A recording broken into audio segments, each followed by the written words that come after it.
Breaking news के साथ करेंगे शुरुआत। इस वक्त की सबसे बड़ी खबर यह है कि आज लोकसभा चुनाव के लिए बीजेपी अपने उम्मीदवारों की पहली लिस्ट जारी कर सकती है। इस लिस्ट में बीजेपी के बड़े चेहरों के नाम शामिल हो सकते हैं।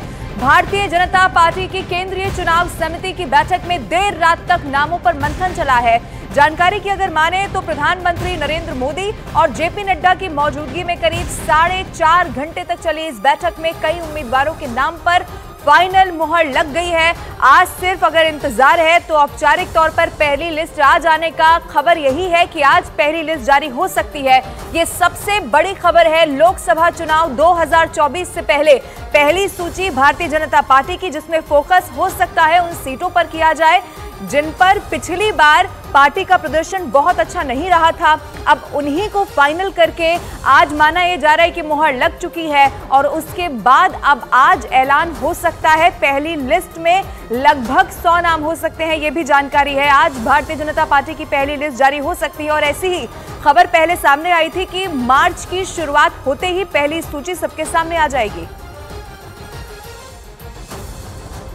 और चलिए अब आपको 3 तस्वीरें दिखाते हैं, जिसमें पहली तस्वीर रात 11:15 बजे की आप देखेंगे जब प्रधानमंत्री नरेंद्र मोदी केंद्रीय चुनाव समिति की बैठक में पहुंचे थे। दूसरी तस्वीर केंद्रीय चुनाव समिति की बैठक की ही है और तीसरी तस्वीर करीब 4.5 घंटे की चर्चा के बाद बैठक से निकलते प्रधानमंत्री नरेंद्र मोदी की है। और ये 3 तस्वीरें इस बात की तस्दीक कर रही हैं कि कैसे इसको लेकर अब जो फाइनल बातचीत थी, बहुत लंबी मंत्रणा इसको लेकर चली, करीब 4.5 घंटे बैठक चली और उसके बाद अब मुहर लग चुकी है। सिर्फ और सिर्फ इंतजार है कि औपचारिक तौर पर ऐलान होने जा रहा है।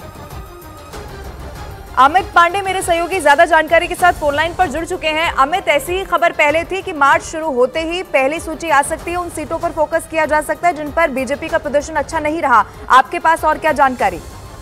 देखिए, करीब 4.5 घंटे ये बैठक चली और उसके बाद ये आज आने की पूरी संभावना है सूची और करीब 120 से 150 उम्मीदवारों के नाम घोषित होने की संभावना है। कुल मिलाकर जो हारी हुई सीटें थी और जो बीजेपी के लिए एक स्कोप का जो एरिया है, वहां पर उन जगहों से प्रत्याशी को उतारने का मंथन किया गया और बाकायदा पीएम मोदी, बीजेपी के सभी पदाधिकारी वहां पर मौजूद थे और एक विस्तृत तरीके से पूरी चर्चा हुई और उस चर्चा के बाद करीब 125 से 150 नामों के बीच को अंतिम मोहर दी गई।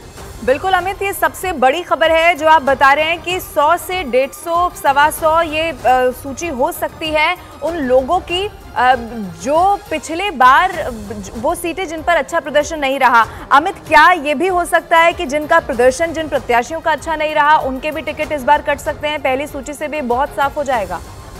जी बिल्कुल, पहली सूची से ही करीब 15 से 20% जो प्रत्याशी हैं उनका जो पिछली बार जिनको टिकट मिला था इस बार शायद उनको न मिले, ऐसा सूत्रों के हवाले से एक जानकारी मिली है। कुल मिलाकर इस बार जो सूची है वह उसमें यह दिखाना चाहती है कि जो भी शख्स चुनाव लड़ रहा है वह जनता के बीच से जुड़ा हो और लगातार जनता से जुड़ा हो और उसके हितों के लिए खड़ा हो। Okay Amit, thank you so much, बहुत शुक्रिया हमारे साथ जुड़ने के लिए, तमाम जानकारी देने के लिए।